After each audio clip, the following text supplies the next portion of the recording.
$1 million podcasts or money laundering. If you do a podcast for the federal government, apparently it costs millions of dollars. Well, they've spent millions of dollars on it anyway. And I mean, if you do a regular podcast like me, well, it doesn't cost me $1 million to put together my podcast. And my podcast is better and more regularly released and isn't dependent on taxpayer dollars. So weird, right? Weird how that works in Canada. They need millions of dollars to produce their government podcast, whereas us citizens can get it done for, on the cheap. It's pretty interesting. So we'll look at that. Boeing cutting their DEI crap. And President Trump says everything woke turns to shit. And man, like Foundering, who wrote that song, I tagged him in that. And I think that's amazing. I'll show that to you. Donald Trump, we have to talk about the presidential election that's upcoming because it's such a big deal. It matters so much to the rest of the world. And this whole Donald Trump thing, I mean, this Trump train ride is going to be fun. And we're almost pulling into the station, right? It's like you're going to Hogwarts and you can see the castle. You're like, all right, we're going to get there soon. Maybe. Pickering passes the law to silence the counsellor. And so this is an update from a story I told you yesterday where they wanted to pass the law and people who are supporting the counsellor who they're targeting are trying to take legal action. And apparently Doug Ford is even thinking of passing this law, being able to oust counsellors that don't ideologically align with the rest of council, which is not the right way. Doug Ford, if anything, should liquidate that council and force new elections, remove the communists and allow actual representation to happen. And actual representation is representation that knows that your basic rights are your basic rights and that the government has no place in them. And they're representing your interests to the public purse that wants to crush your rights, basically. That's how representation works. Anyway, I digress. Canada is targeting farms just like the UK. I've got heartbreaking testimony for that. And Justin Trudeau I've got a video of Justin Trudeau following it up where he's arrogantly saying, some people who are rich, they're just complaining about this. And it's not that at all. And they're targeting farms and they're targeting our food. And it's very concerning, quite honestly. Residential school denialism, they want to make it illegal, just like claiming that the Holocaust didn't happen. That's illegal in Canada too, along with other hate speech laws. They want to lump it in with hate speech laws. And I think that that's crazy because, well, critical thinking says there's more to unearth here, and allowing politicians to have the power to say talking about this subject is illegal. If you say that, that's illegal. That's I think that's a wrong direction for any kind of democracy to go. And the NDP keep propping up the Liberals. We're going to be looking at elections and election interference. That's a meaty part of the show for quite a lot of it. And really, like the United States, I have a second United States part at the end of the show, and it's not very much, but it's just stuff that doesn't actually directly deal with election interference because there's so much election interference and it's so obvious and it maps to Canada so well. Like we're doing that here. We need to pay attention to what's happening there because it's all happening here. Only it's being uncovered there, and here it's not. Nobody's talking. I mean, like, look at what just happened in British Columbia. Rustad is like, yeah, okay, I lost. Right, sure. And no questions about any of the impropriety that we've seen? Nothing? No questions at all? Yeah, no, I don't think so. They're not working for us. Not one bit. Anyway, there's lots to get to. Let's get to it. First, CBC Watcher says if bureaucrats want to produce podcasts on gender ideology, arts and crafts, or misinformation, they can do it on their own time with their own dime. Taxpayers don't need and don't want a bunch of overpaid government bureaucrats trying to become the next big thing in podcasting. Toronto Sun is reporting federal Liberals spent nearly $2 million to produce podcasts. According to documentation, this was October 31st, podcasts produced by various government departments and agencies are costing big dollars. I mean, really? I have a pretty robust podcast. It's a video podcast. It's an audio podcast. There's a subscription part to it. Like, it's a pretty robust podcast. And I can produce this podcast on a shoestring budget. I'm a one-man show, right? And it's actually more of a hobby than anything else. So, I mean, it must burn their asses that I do this, right? Millions of dollars to this? I mean, jeepers, I'm undervaluing. Maybe I should up my prices. Wink, I'm kidding. So I haven't upped my prices ever. So should I up my prices? No, I'm kidding. Don't worry. But wild, right? I've got a big shortfall to make up. Millions of dollars. That's like, I mean, I'm missing about $1 million of those dollars. Okay, BlackRock's reporters reporting this. Privy Council confirms secret talks between Liberals and NDP to rewrite Elections Act, including a clause guaranteeing the pensions for 28 MPs otherwise ineligible. I attended 2 meetings of that kind, says the quote, and I think the quote is attributed to Jagmeet Singh, but I could be wrong about that. Here's a little bit more color on what happened. This is from Eric Duncan, and he's a Conservative MP from Stormont, Dundas, South Glengarry, and he loves cardigans. And I mean, how do you not love cardigans, right? And anyway, he says, we learned today that the NDP had at least 2 special briefings by Liberal officials to change election law, including delaying fixed election date. CPC and Bloc were not invited. So the CPC and Bloc MPs were not included. C65 isn't about elections. It's to secure pensions for their soon-to-be defeated MPs. Jagmeet Singh? Because he's worried that he's going to lose because he's unpopular, because he's propping up Justin Trudeau, who's hiding Chinese and other foreign interference from Canadians. That's why Jagmeet Singh's worried that he might lose his seat. Here's the Conservative MP. I think it's important to understand what we've heard this morning through the testimony. We've now got confirmation after several rounds of questions that the NDP were invited and provided briefings with the Liberals in advance of proposed changes to Canada's election laws. And I can clarify, I'm pretty sure Conservatives were not invited to those briefings, or the Bloc Québécois were not invited to those briefings. Canadians would be very surprised, should be very surprised, stunned at the fact that we have 2 political parties denied at first to work behind the scenes, and then we found out they were provided information briefings. We're going to find out who was at those meetings when they took place, because it's completely unacceptable now for the NDP to say there's problematic parts of the bill. This proves what we heard this morning, that they were absolutely complicit and aware and agreed to the bill that was proposed, specifically the change of the election date that did nothing more to save and preserve their pensions. The NDP leader is going to get his pension in January or February of 2025. That's why he doesn't want to have an election now. But they complain that now it's problematic. It's only problematic for the NDP now because they got caught this morning. They were fully aware of what was happening. They knew what was in the bill, and it was only the backlash that they got rightfully from Canadians that all of a sudden now that they deem this problematic.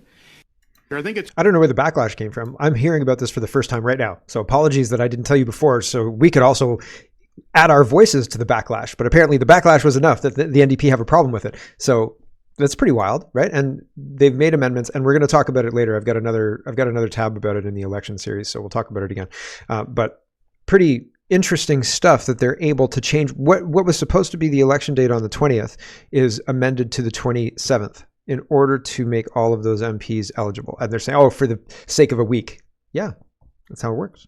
You don't do the time. I don't know. Stacy says, nothing starts a political junkie's day better than watching Vasi Kapolis call out Karina Gould on her smug, arrogant, and condescending word salad non-answers. It's okay. It's a little, like, there's not that gut punch there. It's enough, but it's okay. Here we go. There's Vasi and Karina Gould. If I'm a Canadian watching tonight, I've heard Minister Guilbeault say we're not doing it, and I've just heard you say, well, we're having conversations about largely supporting seniors. Like, what am I to walk away from? As a senior in this country, if I'm wondering whether your government is going to do more for me in this specific area, what is the answer to that question, and why are you unwilling to provide it? Well, so Vashti, as I've said, our government has been very supportive of seniors since the day we took office for the last 9 years, and we're going to continue to support seniors. We know that it's important to ensure that seniors are well supported into their retirement, and that's something that we're going to continue to do. So, that's our position. That's been our position, and it continues to be. Okay, I'm just going to point out that the substance of my question was on this specific measure, not supporting seniors writ large, and you didn't answer specifically, but I'm going to move on. Right, so that's what the Liberals do. They take a part of the question and they answer the part that they want to answer. We support seniors, quite a lot we support seniors, but they ignore the meat of the question in order to ignore the question, and they don't answer questions they don't like, and they never ever have. Sean Rickard is highlighting this. Yesterday I told you about this, and just to remind you, a shocking update from Pickering City Council Lisa Robinson. What's happening in Pickering will soon affect all Canadians. Apparently Doug Ford is going to be using this as well, but they want to have the power to remove her from office if she doesn't go along with their woke ideology, basically. So as I've said, even getting yourself elected is not enough, because you're going to get thrown out of office because they're passing laws to throw people out of office if they're not communist enough. Yeah, I don't think I misspoke there. Important update, says Sean. The city of Pickering is officially a mini dictatorship, and your town is next. Yesterday, the mayor of Pickering and his band of Marxist ideologues unanimously passed councillor Linda Cook's motion to forward a proposal to the provincial government. Let's be clear, this is a direct, vicious attack on Councillor Lisa Robinson, which, if successful, will have dire consequences, directly impacting anyone like Lisa and the residents of every municipality across Canada. Big shout out to Pickering resident Ryan, who for registering as a delegate and having the balls to speak his mind direct to the council at the start of the video. This needs to be shared with all Canadians nationwide. I'll see if I can get too long. Didn't read here. Hold on. The proposal, which by all accounts is already receiving serious consideration from Doug Ford, is for Doug Ford to invoke and implement new legislation which would allow Pickering and all other municipalities to remove elected officials who do not agree with or support their progressive woke agendas and policies, or those who simply refuse to toe the line, or whose opinions and that of their constituents offend them or make them feel threatened and unsafe. So that's the push of it. They want to be able to have the ability to remove people who get in their way to rolling out their ideology. And this is dangerous legislation. I don't have any indication that Ford is considering passing this, but this guy thinks that he does. And I don't see, to me, this is a blatant violation of any kind of sane, rational system that's pretending to be a democracy, right? Like, if you're pretending to be a democracy, you can't then say, oh yeah, well, if the other elected officials don't like that elected official, they can remove that elected official because reasons, right? Like, that's too ideological, too much of a puritanism test, etc. If you're not pure, then you have to be ejected, right? If you don't align with our ideals, then we'll remove you, right? Like that kind of stuff. It doesn't fly for me. I don't like it. I don't think it's a good idea. And so I can't believe that Doug Ford would push that through, but hey, I've been surprised before. He said he was going to fix the blatant soggy garbage in our schools, and he didn't do any of that. And in fact, he enshrined racism as policy. So, I mean, it's terrible. One of the things, and we're going to move into elections now. That was our grab bag of governance, by the way. Joanne, who's a Liberal MP, and this is just one example. I've seen lots and lots of examples of this, but she's attacking Poilievre.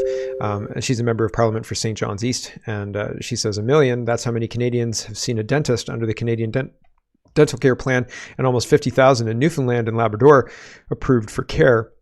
But Conservatives want to cut this program. Let's not let them. And so King Cut, remember that whole thing? This is the attack line. They're trying, all coordinated, right? NDP, Liberal, because they're all part of the same show, all part of the same plan and party. They're trying to paint Poilievre as somebody who's going to do damaging cuts. And realistically, they're wrong, and they're lying. They're doing everything they can to maintain power. And this is a typical political attack, like, oh, he's going to cut everything, right? And so, but it's interesting, the coordination. It's interesting to note the coordination of all that. Michael Barrett, let's talk about elections in Canada this time. Michael Barrett says the NDP claim to have ripped up their conditional agreement, but continue to prop up Justin Trudeau's government. After 9 years of these Liberals, life has never been harder for Canadians. It's time for a carbon tax election. And Naya says, Michael, quit calling it a carbon tax election and instead call it a corruption election. Broader base, more impact, easier to sell. I think she's right on every single point. Exactly right. Laurie says, Jagmeet Singh always has an excuse for keeping Justin Trudeau in power while simultaneously arguing his leadership is bad for the country. What does that tell us? Jagmeet Singh could decide when Canadians go to the polls. He's in no rush. True indeed. Andrew Scheer is responding to Michael Cooper, responding to the content of his tweet here. And Michael Cooper says, sell out Jagmeet Singh's pension over country. Yesterday, Jagmeet Singh pledged to prop up the Trudeau government. Today, the NDP Liberals are attempting to scam taxpayers, rushing a bill to secure their own pensions disguised as an election bill through committee. So this is Bill C-65, and what it does is it changes the date of the election from October 20th to October 27th, right? So that's what they're trying to do, and it's all to protect their pension. And ultimately, when you boil it down, that means Jagmeet Singh's terrified that people are going to throw him out of his seat, and so he's got to qualify for that pension before he goes to the polls because he's worried that people don't like him. I wonder why people would not like him. Why do you think people would not like Jagmeet Singh? He's a hypocrite. He's a liar. Other things, maybe put them in the comments. David says, Adam, please explain in detail how the duly elected leader of a political party in Canada, supported by 42% of the Canadian population, is a threat to democracy. For reference, your party is polling at 23%. Yeah, polls.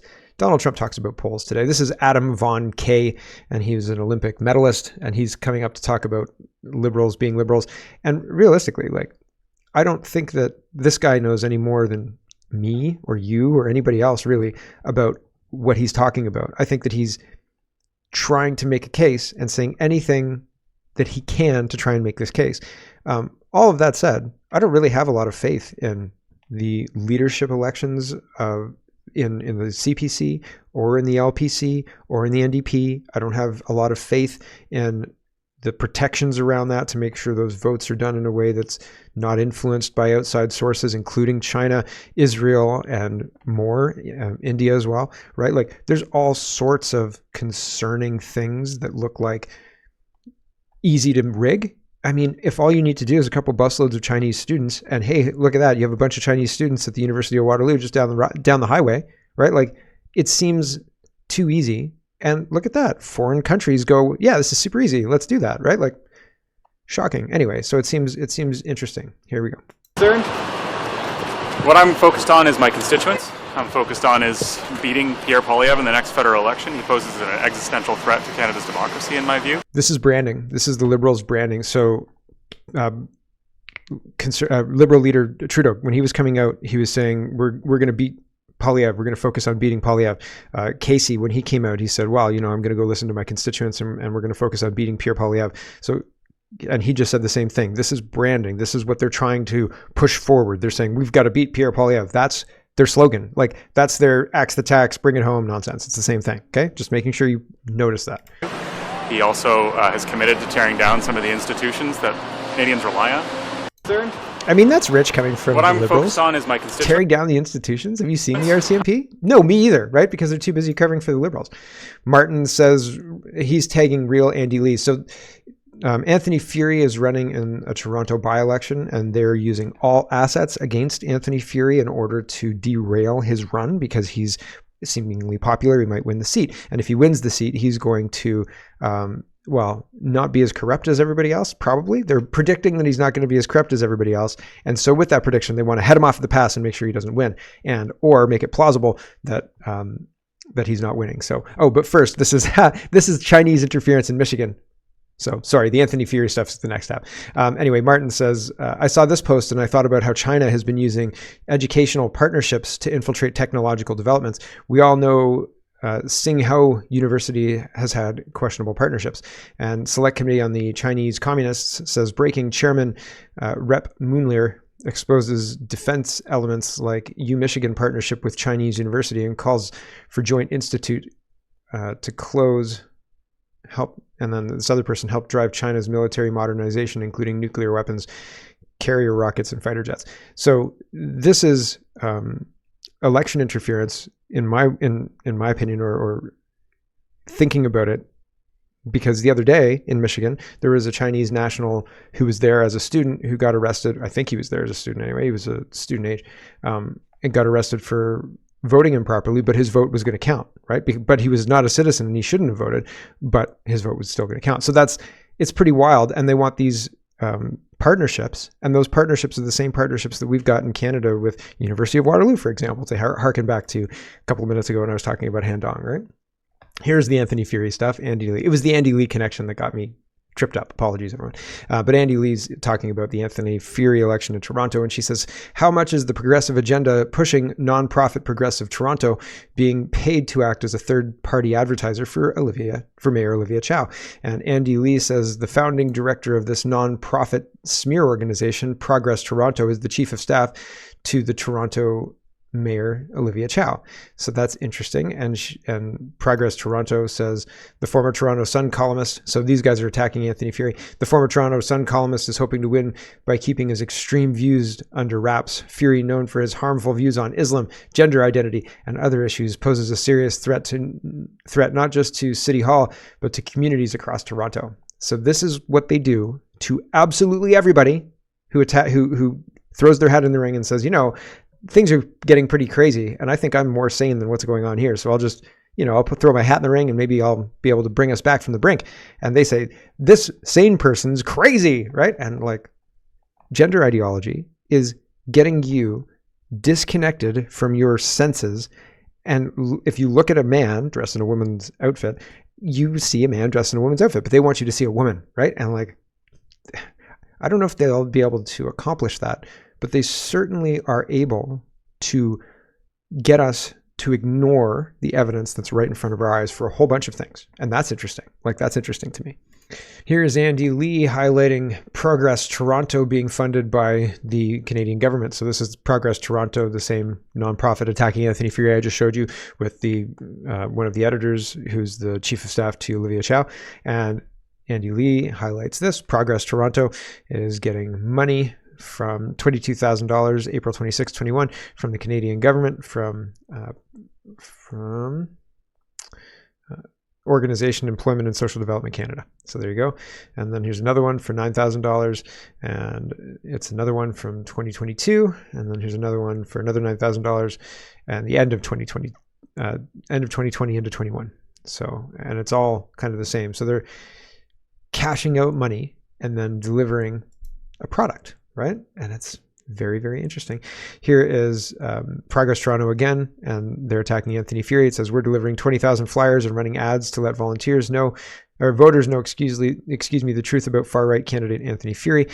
And Andy Lee says, hilarious, why don't you tell the truth that your directors are on Mayor Olivia Chow's payroll, and if she loses, you won't get funding for your partner's pet progressive projects, and you'll be out of your cushy taxpayer-funded jobs. Ding, ding, ding, ding, ding. Right? Andy Lee's got it. So here is Donald Trump, and he is saying everything woke turns to poop. And I thought it was funny. But the reason that this was here is Boeing is to actually, I was going to play this, but Boeing is going to dismantle its DEI department, according to Bloomberg. And Trump says everything woke turns to shit. Here we go. Exact opposite. You know what woke means? It means you're a loser. Everything woke. Everything woke. It's true. Everything woke turns to shit, okay? It's true. It's true. Look at what's happening.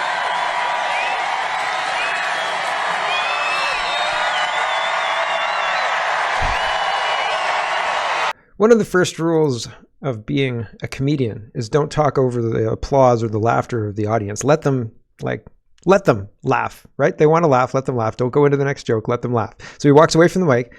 He says, everything woke turns to shit. And Foundering wrote a song, and if you haven't heard this guy's song, it's fantastic. And I can't play it now because it'll totally break the flow of the show. But I was going to start the whole show with that, but I decided not to because it's a little slow.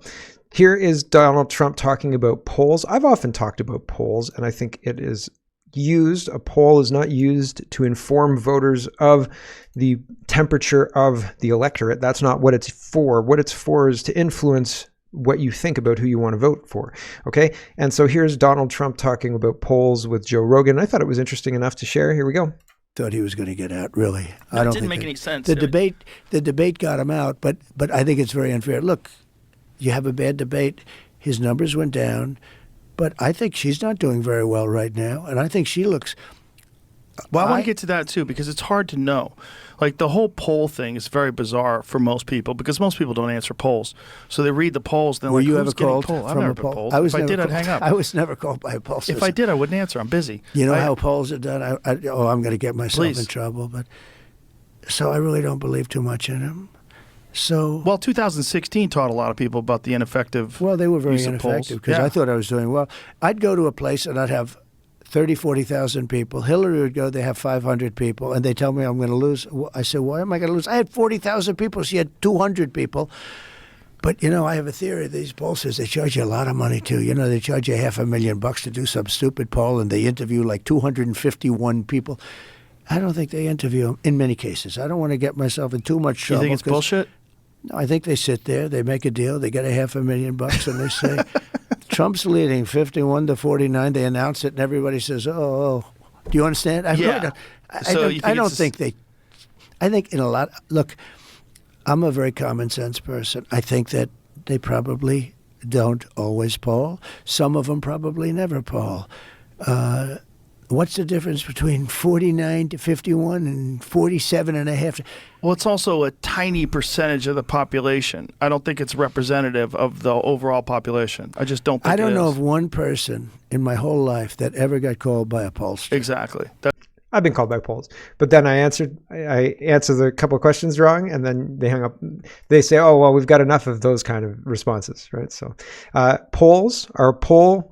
is a poll a good temperature, or how about the number of people dressing up, number of kids dressing up as Donald Trump on Halloween?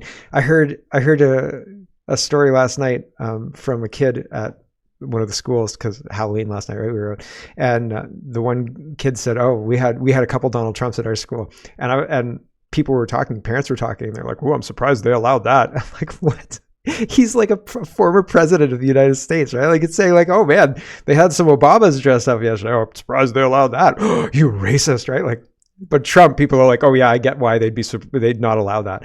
So I like the guy with the kid all in black with the shotgun, the AK-50 or the AR-15. That's wonderful. And I mean, he's pointing it at other people. You don't do that with weapons, people. Come on. Anyway, regardless, rifles, you don't do that with rifles. All of them, a lot of them have MAGA hats. The one kid who doesn't have a MAGA hat has very blonde hair and an ear bandage on, which is fantastic. He's wearing the red tie. Everybody else has a black tie. It's very good. A lot of them are kids. There's one guy with a Trump flag. He's just wrapped in a Trump flag. So the kids, they love the Trump, right? And so Puncher says Halloween in Union Strong 2nd Street in Philadelphia. But don't worry, it's razor close, right? Trump doesn't believe the polls. Nobody believes the polls. I saw somebody out yesterday, more than one, in trash bags, and I was like, garbage men? And I didn't get it. And I didn't get it. How did I not get it? It took me to see this picture with men and women in it says MAGA garbage, right? And I was like, oh, now I get it, dummy. So anyway, did you see any garbage men out last night? Because I saw the garbage men and it just confused me. I didn't get it right away. Oh, well, sometimes I'm slow on the uptake. Let's talk about how they're rigging it. Travis says Georgia now says not to expect results until Thursday or Friday. Whenever we get around to finishing the count. What do you think this is important? They want to announce when. They're on our schedule, buddy. Nobody announces nothing until they hear from us, right? Like, okay. Thursday or Friday. So what they're doing is called reconciliation. And it's the only thing that Hammer and Scorecard couldn't do, reconcile. Because you can flip 3% of the votes, but that still doesn't guarantee you a win. It only guarantees you a win if it's within 3%, right? So if it's bigger than 3%, which is they're saying too big to rig, then that kind of margin will overtake the rigging software, and they'll win. Trump will win. But once you get extra days to count, that's reconciliation. And they can find out how many ballots they need. They can manufacture the ballots and then count the ballots and say, oh, look at this. I can't believe Trump got all that, like a record-setting number. But you know who got an even higher record-setting number? Kamala Harris, because we just manufactured all of these things and you can't dispute it. That's that. She's in. So unless there's a plan, and there may be a plan, there may honestly be a plan, there really might be. Unless there's a plan, then we'll see what the reconciliation brings. But if this happens, if they're allowed to count for days and days after, Trump's going to lose. Period. And then it'll be a war. So I hope I'm wrong. I hope I wake up on whatever the next day morning and they're like, Trump is the president-elect. We all can't believe it either. Right? And so, because here's another one. The Patriot Voice says the Kentucky election voting machines are not allowing people to select Donald Trump for president and are automatically defaulting to Kamala Harris. The rampant election fraud continues with only 5 days out to the election. They are getting more bold. Kentucky is traditionally very red. The communist takeover doesn't get any more in your face than this. So this guy's taking a video and he cannot select Donald Trump for president. And he's selecting Donald Trump and it selects Kamala Harris. So that's interesting. And is there video? Well, you can watch it. I think you can see it. Oh, make it bigger. He's tapping and tapping and tapping away on Donald Trump, and then the Harris, green. There you go. So that's pretty interesting. Why wouldn't it be blue? Like they couldn't put Democrat colors on there? Somebody doesn't have any CSS? Jeepers creepers. Here is right-angled news. It's the same video. Kentucky voting machines are refusing to let voters select Donald Trump's name. How did the Simpsons know? Here is 39 seconds of Homer not able to select John McCain, or who was against John McCain? Barack Obama?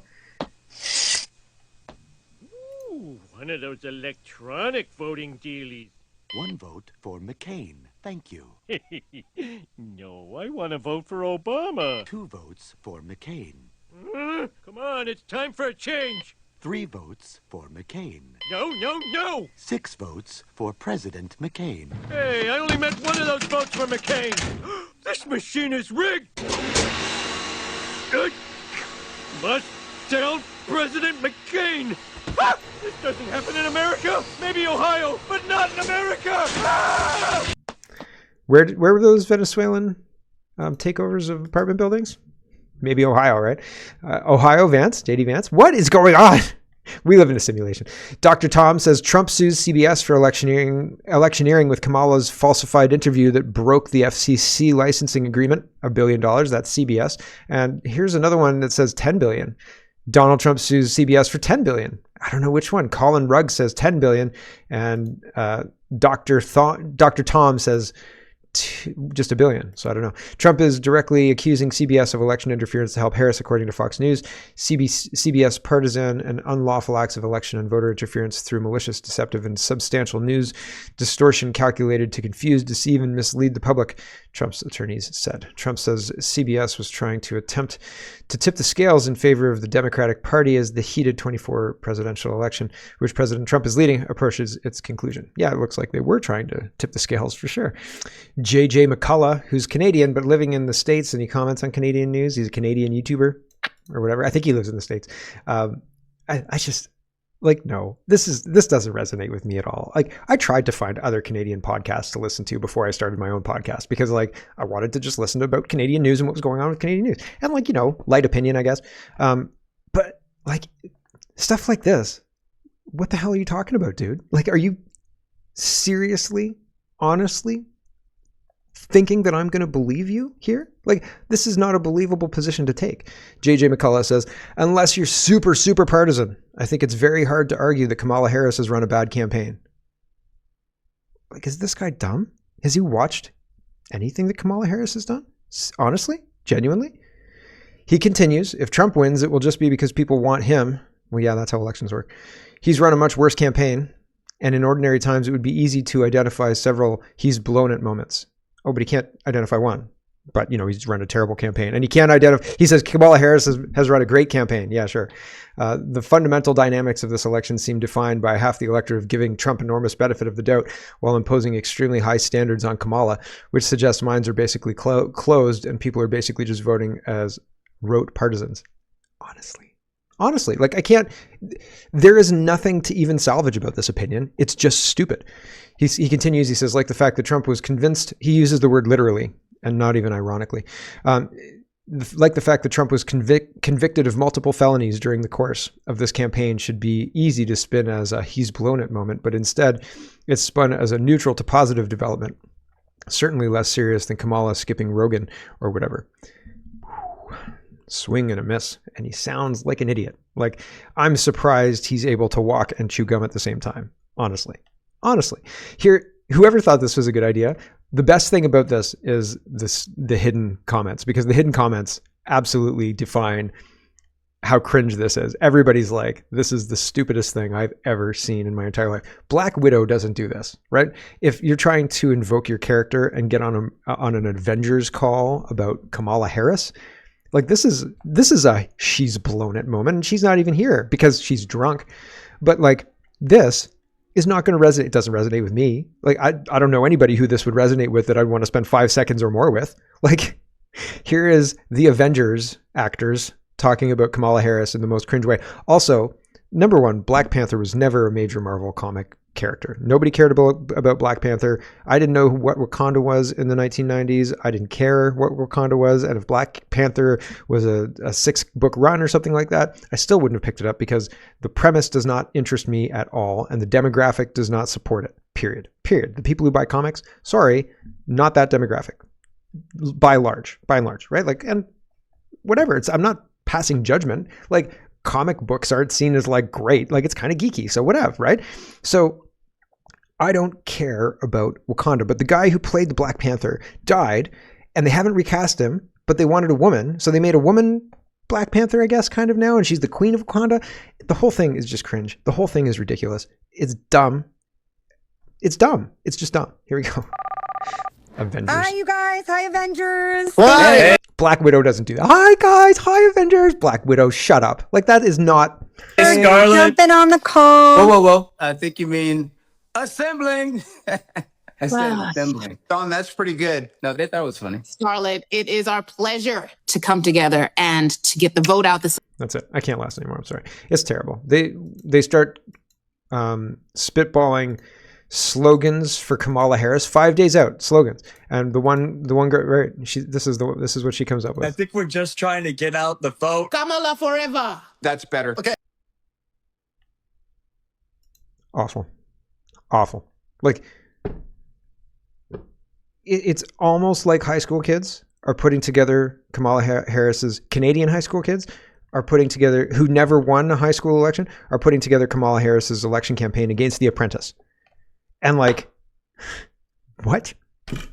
It's ridiculous. Hello, everyone. Thanks very much for watching. This is just a short version of a longer show. If you'd like to get the whole show, you can go over to CanadaPoly.com and sign up for a subscription. Just look in the drop-down tab for Shop and Donate and look for subscriptions, and you'll get immediate access to the full show. Love to see you. Thanks for watching, everybody. Have a wonderful, wonderful day.